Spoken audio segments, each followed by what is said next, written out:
नमस्कार दोस्तों, आज मैं लेकर आया हूँ ऑटोमेटिक पावर फैक्टर कंट्रोलर। इसका प्रोग्रामिंग कैसे किया जाता है और हमें इंडस्ट्री में ऑटोमेटिक पावर फैक्टर कंट्रोलर को क्यों यूज करना चाहिए, इसमें आज हम देखेंगे। आप देख सकते हैं कि ABB का RBC8 है model number automatic power factor controller. इसका फ्रंट लुक ऐसा दिखता है और इसके बैक साइड पे इसका वायरिंग डायग्राम भी बना रहता है।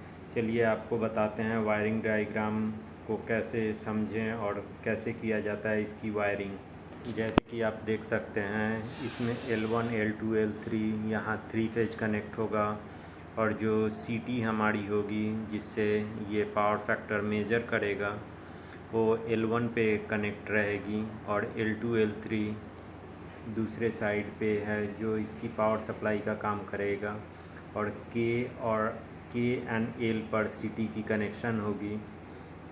नीचे जो M1 फ़ैन या अलार्म के लिए यूज कर सकते हैं।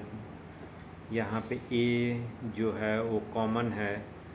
1 2 3 4 5 7 8 तक आपकी पावर फैक्टर कंट्रोलर की रिले है, जिससे कि आपका पावर फैक्टर या कैपेसिटर का कॉन्टैक्टर होगा उसको ऑन कराने के काम आता है।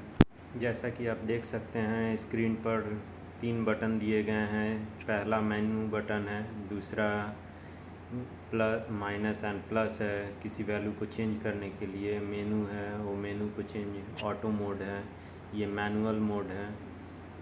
अगर मेनू मोड को हम दबाते जाएंगे तो ये मोड चेंज करती जाएगी।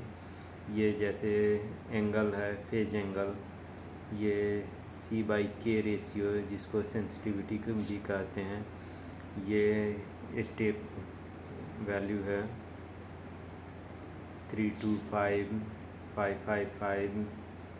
ये मतलब किस तरह आपका कैपेसिटर ऑन होगा ये आपको स्टेप वैल्यू में डिफ़ाइन कर सकते हैं। ये मिनिमम आप जा सकते हैं -85 इंडक्टिव लोड तक, उसके बाद अलार्म आएगा।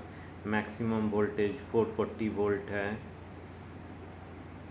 और Vmax 40 और मिनिमम वोल्टेज 380 वोल्ट है। इसके ऊपर या इसके नीचे जाने पे ये अलार्म आएगी। ये VTH थ्रेशोल्ड वोल्टेज है। ये देखिए फिर ऑटो मोड में आ गया।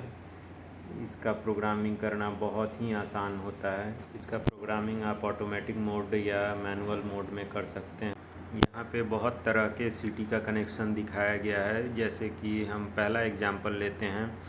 L1 में हम CT लगाए हैं और L2 L3 हम वोल्टेज के लिए रखे हैं, ऑक्सिलरी पावर देने के लिए। तो उसमें हम फेज एंगल 90 डिग्री सेट करेंगे। यदि वही चीज़ हमारा L1 में ही CT रहे लेकिन CT का कनेक्शन अगर चेंज हो जाए तो हम फेज एंगल 270 डिग्री सेट करेंगे। ठीक तीसरा एग्जांपल में आप देख सकते हैं, हम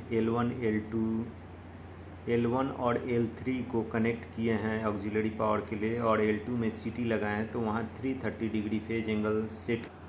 ठीक इसी प्रकार आप सभी ड्राइंग को देख के आपने कैसा कनेक्शन किया है उस तरह का कनेक्शन करके वहाँ फेज एंगल आप सेट कर सकते हैं और ये प्रॉपर काम करेगा। यदि फेज एंगल प्रॉपर सेट नहीं हुआ तो ये माल फंक्शन करेगा, या तो कैपेसिटी वैल्यू दिखाएगा नहीं रहते हुए भी, या इंडक्टिव वैल्यू दिखाएगा जो कि नहीं है। इसलिए फेज एंगल को प्रॉपर सेट कीजिए ताकि आपका APFC प्रॉपर काम करे और एक्यूरेट काम करे।